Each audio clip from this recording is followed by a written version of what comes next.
Hi everyone, मेरा नाम है डॉक्टर रुचि अग्रवाल और मैं एक सीरीज़ ऑफ वीडियोस बनाने वाली हूँ हेयर लॉस यानी बाल झड़ने के बारे में।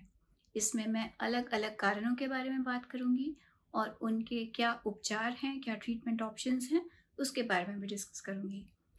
पर मैं मानती हूँ कि एबनॉर्मल से पहले हमें नॉर्मल के बारे में बात कर लेना चाहिए, क्योंकि कई बार कुछ लोग नॉर्मल हेयर लॉस को ही एबनॉर्मल समझ के परेशान होने लगते हैं। तो सबसे पहले जानते हैं कि एक नॉर्मल एवरेज स्कैल्प में कितने बाल होते हैं। तो जब एक बच्चा पैदा होता है उसके सर पे सारे हेयर फॉलिकल्स पहले से बने हुए होते हैं और लगभग 1 लाख हेयर फॉलिकल्स हमारे सर में होना एक नॉर्मल माना जाता है। तो इसमें से जो 1 लाख हेयर फॉलिकल्स हैं, यूजुअली अगर कोई परेशानी ना हो, कोई बीमारी ना हो, तो ये हमारे सर पे 1 लाख ही बने रहते हैं। ओल्ड एज तक धीरे धीरे हो सकता है किसी कारण से वो कम हो जाएं, पर 1 lakh is the normal average number that we expect on one person scalp.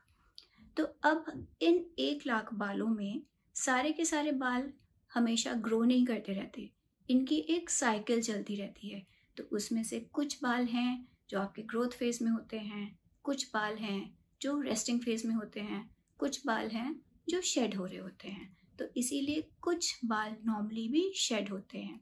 तो लगभग 90% बाल यानी कि 90% बाल हमारे सर में एक वक्त पे ग्रोथ फेज में होते हैं।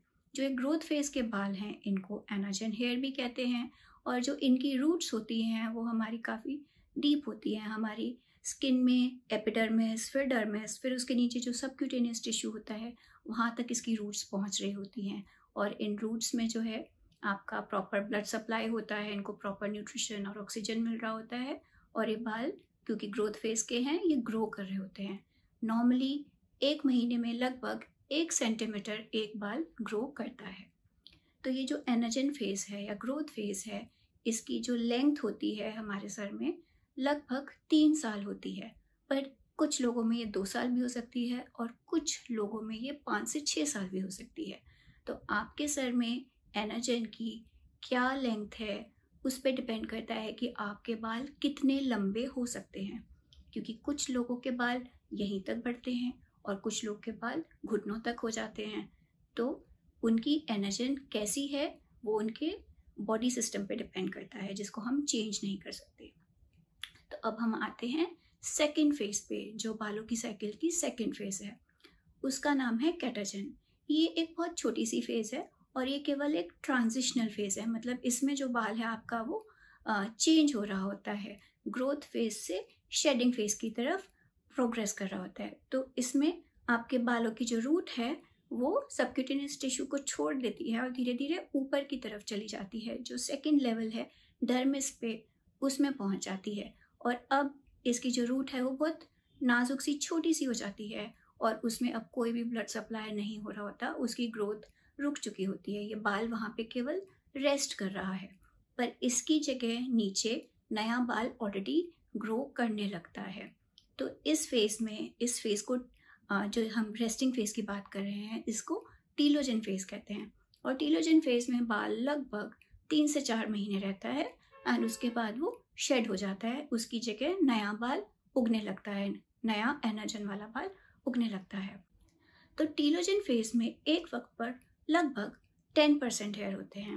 10%, 1 लाख का 10% कितना हुआ? लगभग 10,000 बाल हमारे एक वक्त पे शेडिंग फेज में होते हैं। और ये जो शेडिंग फेज की लेंथ है ये लगभग 3 से 4 महीने होती है, तो हम इसको लगभग 100 डेज मानते हैं। तो आप समझ लीजिए 10,000 बाल अगर 100 दिन में गिर रहे हैं तो रोज के कितने बाल गिरे? 10,000 को हमने डिवाइड कर दिया 100 से तो नंबर आता है 100। तो इसीलिए हम डॉक्टर्स आपको बताते हैं कि 100 बाल तक का रोज़ का गिरना नॉर्मल होता है। अब इसमें ज़रूरी नहीं है कि रोज़ 100 बाल गिरेंगे, हो सकता है किसी दिन केवल 50 बाल गिरें और जिस दिन आप ऑयलिंग कर रहे हैं या वॉश कर रहे हैं उस दिन आपके 150 से 200 बाल भी गिर जाएं। तो इसीलिए थोड़ा बहुत अप एंड डाउन आपके हेयर फॉल में रोज़मर्रा में चलता रह सकता है। तो अगर आपको लग रहा है कि आपके सर में बाल सच में बहुत कम हो रहे हैं या कहीं पे खालीपन आ रहा है और बहुत ही ज़्यादा बाल गिर रहे हैं, तभी आपको घबराने की ज़रूरत है। नहीं तो थोड़े बहुत बाल तो हर किसी के गिरते हैं, उसके कारण आप परेशान ना हो और घबरा के डॉक्टर के पास मत भागिए। तो ये तो मैंने आपको नॉर्मल के बारे में बताया। अब मैं आपको नेक्स्ट वीडियो में अलग अलग कारणों के बारे में बताऊंगी जो हेयर फॉल के हो सकते हैं। उसके बाद जो अगले वीडियो होंगे उसमें हम जो कॉमन कॉजेज़ हैं उसको वन बाय वन डिटेल में डिस्कस करेंगे। अगर आपको भी कोई हेयर लॉस की समस्या है और आप चाहते हो कि मैं आपके particular kind of hair loss को डिस्कस करूं, तो आप प्लीज़ मुझे कमेंट्स में ज़रूर लिख के भेजना। और आपके अगर किसी फ्रेंड को भी हेयर लॉस की समस्या है और आपको लगता है कि वो इन वीडियोस से फ़ायदा उठा सकते हैं, तो प्लीज़ आप हमारा चैनल उनके साथ ज़रूर शेयर करें। Thank you for watching. Until then, keep telling yourself, I love myself.